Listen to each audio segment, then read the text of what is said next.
ये सत्संग हम सबको प्राप्त हुआ है, इसका मतलब है ये हम पर भगवान की कृपा हुई है।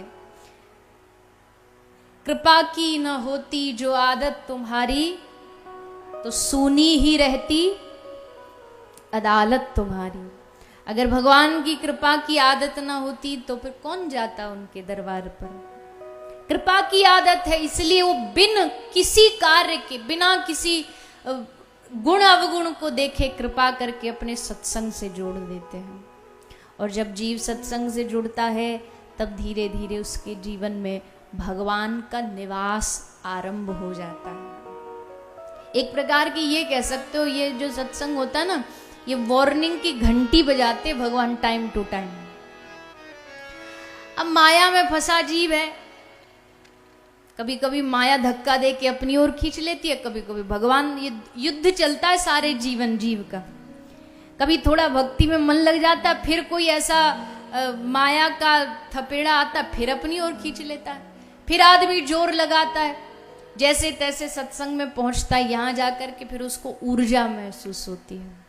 फिर यहाँ आकर के उसको लगता है कि अब तो 7 दिन में, जब 7 दिन कथा सुनते ना तो ऐसा वैराग जागता है, ऐसे लगता कल ही बैग तैयार करके वृंदावन चले जाए।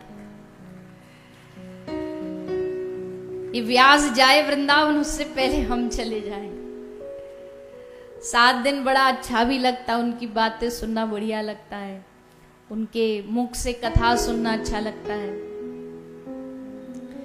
फिर धीरे धीरे जैसे सत्संग कम होता है, फिर सब भूल भाल जाते हैं। फिर भगवान कृपा करके कोई और कथा प्रवक्ता, अब तो भारत में कोई कमी तो है नहीं, ना कथाओं की ना कथा गाने वालों की।